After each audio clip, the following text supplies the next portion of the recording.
Vamos estudar agora a operação de soma vetorial. Então, vamos dizer que temos dois vetores A e B, que estão aqui representados pela seta azul, o vetor A, e pela seta vermelha, o vetor B. Eu quero determinar a soma AB. É muito importante lembrar que somar vetores não é a mesma coisa que somar números.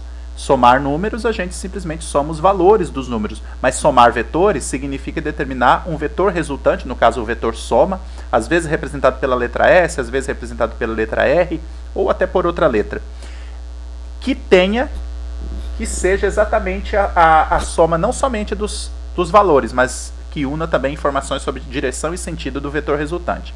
Então, primeiramente nós vamos ver esse método gráfico, que eu já está expresso na figura aqui, ó.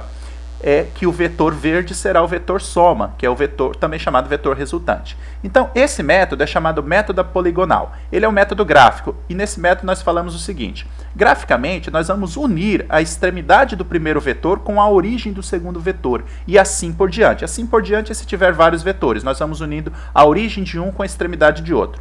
O vetor que une a origem do primeiro com a extremidade do segundo, ou do último, se houver vários, é o chamado vetor resultante, ou vetor soma.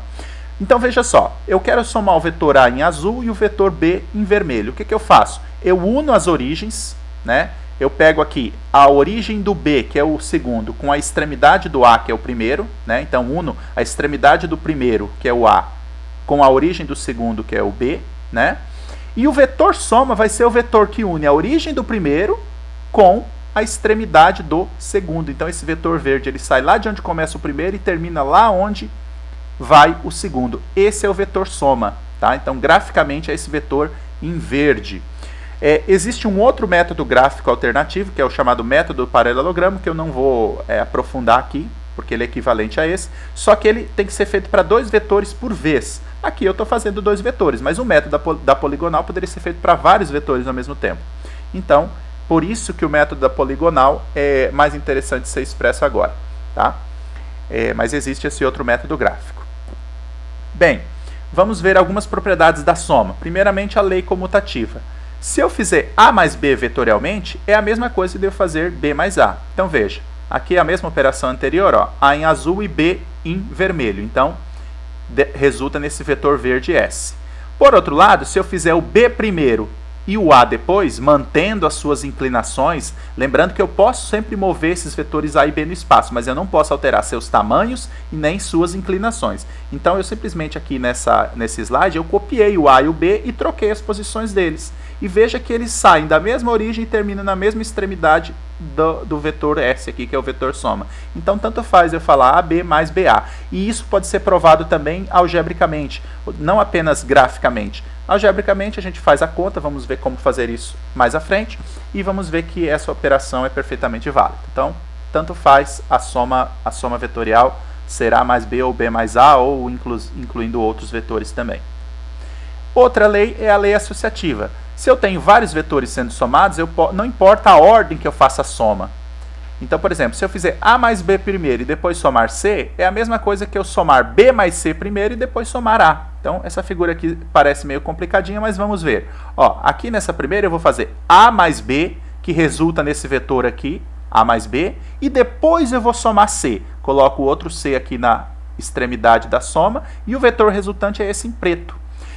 Por outro lado, se eu fizer na ordem inversa, ó, vou fazer aqui, ó, B mais C, veja que os vetores B, que é o vermelhinho, manteve a mesma inclinação aqui, e C manteve a mesma inclinação e o mesmo tamanho, resulta nesse vetor B mais C aqui embaixo.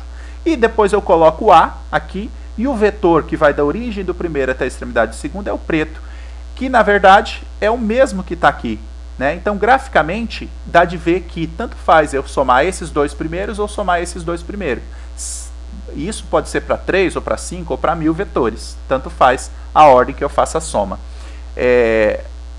Aqui está expresso na tela de vocês. Se vocês usarem um programa gráfico, vocês podem colocar esses vetores um do lado do outro, né? Pode até no Word, um PowerPoint dá para fazer, e verificar que eles têm o mesmo tamanho. Ou usando o papel milimetrado, também dá para verificar que eles têm o mesmo tamanho. Outro processo de soma vetorial que vamos definir, né, na verdade vamos definir o vetor oposto. O que é um vetor oposto? Se eu digo que A é menos B, eu estou dizendo que A é o vetor oposto de B, né? Então ele é igual ao B, só que negativo. Esse negativo, nós já vimos o sentido, o significado de um sinal negativo. Ele simplesmente inverte o sentido fisicamente, né? Na matemática, um número negativo é outro número. 5 e menos 5 são números totalmente diferentes. Agora, na física, o sinal negativo, ele indica somente uma mudança de sentido. E como estamos falando de vetores agora, também é verdade. Um sinal negativo apenas inverte o sentido do vetor. Então, o que é um vetor oposto? É o vetor de mesma orientação e módulo, mas sentido inverso. Só inverte o sentido. Então, se eu disser que B é esse vetor em vermelho aqui, ó, né, ele está inclinado e está com sentido aqui para essa seta, então, dizer que A é igual a menos B é o vetor oposto. É um vetor azul aqui de mesmo módulo, veja que é o mesmo tamanho, mesma inclinação, veja que é o mesmo ângulo, mas sentido oposto. A seta foi colocada para o outro lado, tá? Claro que eu poderia ter números aqui que mudaria a escala, isso nós vamos ver mais à frente. Mas o vetor oposto é simplesmente alterar o sentido de um vetor. Daí implica que a subtração vetorial, na verdade, é uma soma vetorial com o vetor oposto. Nós definimos soma vetorial, mas como definir subtração vetorial? Vamos ver. Se eu disser que S é A menos B, a gente sabe que matematicamente, né, vocês devem ter visto em cálculo também, que no fundo existe a operação de soma. A operação de subtração é uma soma com o oposto. Então, eu posso dizer que A menos B, na verdade, é A mais o oposto de B. A mais menos B, como se estivéssemos fazendo um joguinho de sinal aqui. Mas menos B, nós sabemos que é simplesmente pegar o vetor B e fazer o oposto. Então, se eu tenho A aqui e B aqui, né, fazer A menos B é pegar o oposto de B e fazer a soma. Então, veja, eu vou pegar o meu vetor em azul aqui, A. O meu vetor B, eu vou fazer o oposto, ou seja, vou mudar a seta para cá. Então, a origem dele vai ser aqui, vou conectar com a extremidade A, e a extremidade dele vai ser aqui. O vetor soma, que no caso é uma subtração, ele vai sair da origem do primeiro até o segundo. Então, esse vetor em preto vai ser A menos B. Ou seja, eu não precisei criar uma regra para subtração, eu uso a mesma regra da poligonal. Só que, se for subtração, eu tenho que considerar o vetor oposto, porque o sinal é menos e não mais. Então, lembre-se da regra da soma. Se houver um menos, simplesmente façam o vetor oposto, tal como definido aqui. É simplesmente inverter sentido. É uma operação muito fácil. Bem, agora que nós já falamos graficamente como fica o vetor soma, inclusive o vetor subtração e até o vetor oposto, nós precisamos calcular, definir os módulos, nós precisamos saber dos valores, né? Se a gente estiver fazendo essas operações graficamente num papel milimetrado, a gente simplesmente vai lá com uma régua e verifica o valor do vetor soma. Mas como nós nem sempre vamos fazer isso, vamos ter que fazer algebricamente de forma rápida, né? Nós podemos já determinar propriedades que determinam o valor do módulo. Então, o módulo do vetor soma é o módulo do vetor obtido graficamente, né? Como vimos anteriormente. Então, se eu tenho A e B, o vetor soma, tá aqui, é esse em preto, e o módulo dele é o módulo do vetor soma. Então, nesse caso aqui, ó, se nós fizermos A mais B, foi dito que o módulo de A vale 3 e o de B vale 4. Então, soma de A mais B, graficamente é esse vetor em preto. E quanto que vale o módulo do soma? Vai valer 5. Por quê? Por que vale 5? Né? Parem o vídeo agora e pensem um pouquinho, olhem essa figura e pensem por que vale 5. Eu já vou dar a resposta aqui, mas antes parem o vídeo e pensem um pouquinho. Vejam que A e B, eles são vetores perpendiculares um ao outro, né? Então, quando eu uno a extremidade de um com a origem do outro, né, poderia ser o oposto, como já vimos, poderia ser o contrário, A e B, né, a ordem não importa, eles formam um ângulo de 90 graus aqui. E o vetor soma que une eles forma como se fosse a hipotenusa de um triângulo retângulo. Então, aqui nós temos um triângulo retângulo de lado 4, e de lado 3 e de lado 4. Portanto, fazendo a teorema de Pitágoras, né, esse lado vai ser 5. Então, nesse caso aqui, visualmente, a gente já descobre que o vetor soma vai ter valor 5. Mas nem sempre vai ser fácil visualizar diretamente assim. Então, nós temos uma regra algébrica que expressa o módulo de um vetor soma. É a seguinte equação. É o caso geral, né? O caso geral é o caso mais geral que podemos ter. Depois nós temos casos particulares. Então, vejam só. Se eu tenho um vetor A e B somados, né?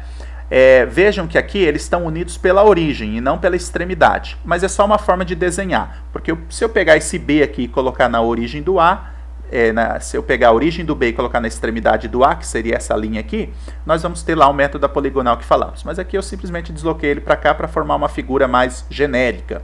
Bem, nesse caso, fazer a soma de A mais B resulta num vetor S, que está representado aqui em preto. Mas quanto vale esse vetor S se eu não puder medi-lo, né? Algebricamente eu posso determinar por essa fórmula aqui, ó.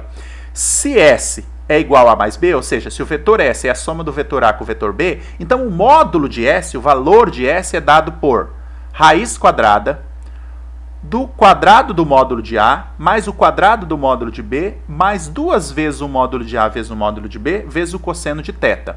Veja que aqui A e B são módulos, tá? São os valores de A e B.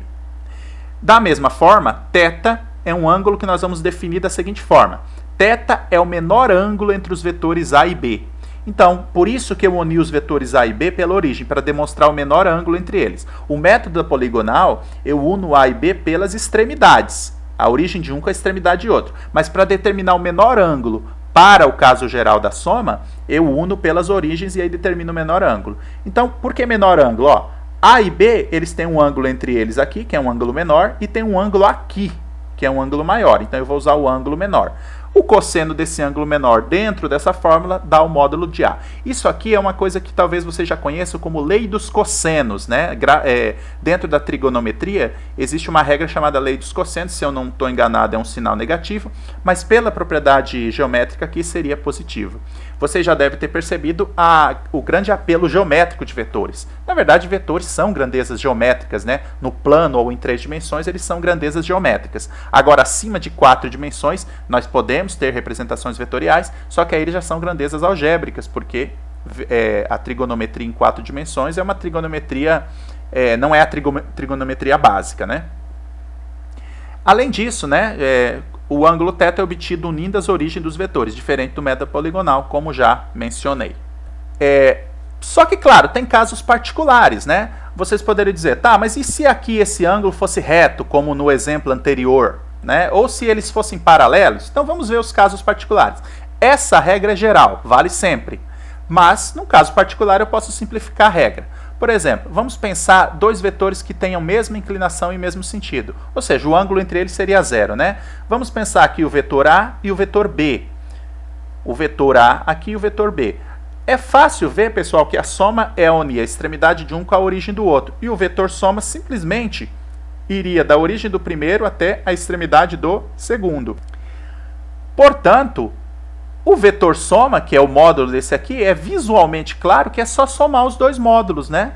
Então, se eu tenho uma soma de 2 vetores que têm a mesma inclinação e mesmo sentido, o módulo do vetor soma é simplesmente o módulo, a soma dos módulos dos outros vetores, certo?